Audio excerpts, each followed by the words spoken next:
செத்தா கூட சமூக நீதி கடைபிடிக்கிற ஒரே கட்சி எதுன்னு கேட்டிங்கன்னா திராவிட முன்னேற்ற கழகம் மட்டும்தான். என்னப்பா செத்தா என்னப்பா சமூக நீதி கடைபிடிக்கிறாங்க அப்படின்னு நிறைய பேர் நக்கலாக கேட்பாங்க.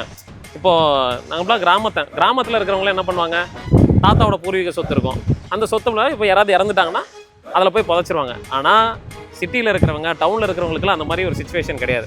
அவங்களுக்கு வந்துட்டு அவங்க குடும்பத்தில் இருக்கிறவங்களோ இல்லை அவங்க நெருங்கிய உறவினர்கள் யாராவது இறந்துட்டாங்கன்னா அவங்கள புதைக்கிறதே ஒரு பெரிய சேலஞ்சிங்காக இருக்கும். ஒருத்தன் வந்து பிறந்துட்டாங்கன்னா வாழ்றது பிரச்சனை, இறந்துட்டாங்கன்னா புதைக்கிறது பிரச்சனை. அப்படி புதைக்கிறதுலேயே இவ்வளோ பிரச்சனை இருக்கிறப்போ அந்த திட்டத்தையும் நிறைவேற்றி கொடுத்த அரசு திராவிட மாடல் அரசு தான்.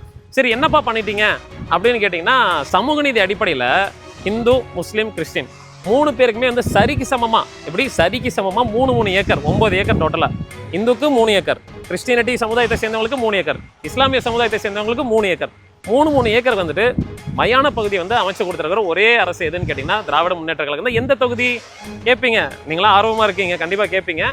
பெரம்பூர் தொகுதி. பெரம்பூர் தொகுதியோட வெற்றி வேட்பாளர் யார் தெரியுங்களா? ஆர்டி சேகர் அவர்கள். ஆல்ரெடி அவர் வந்து எம்எல்ஏவாக இருக்காரு. 50,000 வாக்கு வித்தியாசத்தில் வந்து ஆல்ரெடி ஜெயிச்சிருக்காரு. மயான பூமின்றது வந்து சாதாரண விஷயம் கிடையாது. அதுவும் பெரம்பூர் தொகுதியோட மக்களோட நீண்ட நாள் கோரிக்கை வந்து என்ன தெரியுங்களா? நான் இங்கேருந்து ஒரு 15 கிலோமீட்டர் ட்ராவல் பண்ணணும். ஸோ 15 கிலோமீட்டர் ட்ராவல் பண்ணி எப்படி போகிறது, நிறைய பேர் அந்த கோரிக்கை வச்சாங்க. அந்த கோரிக்கையை வந்து உடனடியாக சரி செஞ்சு கொடுத்தவர் தான் ஆர்டி சேகர் அவர்கள்.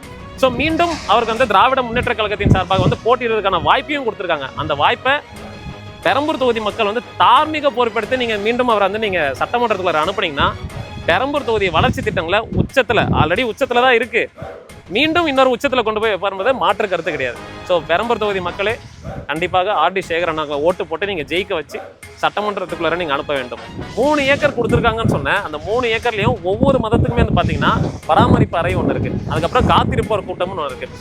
இது ரெண்டுமே வந்துட்டு 3 ஏக்கர்லையுமே வந்து பார்த்தீங்கன்னா, அதாவது இந்து, கிறிஸ்டின், முஸ்லீம் 3த்துக்குமே தனித்தனியாக இருக்குது. எதுலுமே வந்து ஒன்றா கிடையாது, ஒருத்தருக்குமே தனித்தனியாக இருக்குது. அதெல்லாம் பாருங்கள், நீங்களே பாருங்கள். அந்த அளவுக்கு நம்மளுடைய திராவிட மாடல் அரசு வந்துட்டு மக்களோட நலனுக்காக இது கொண்டு வந்த திட்டம் தான் இது.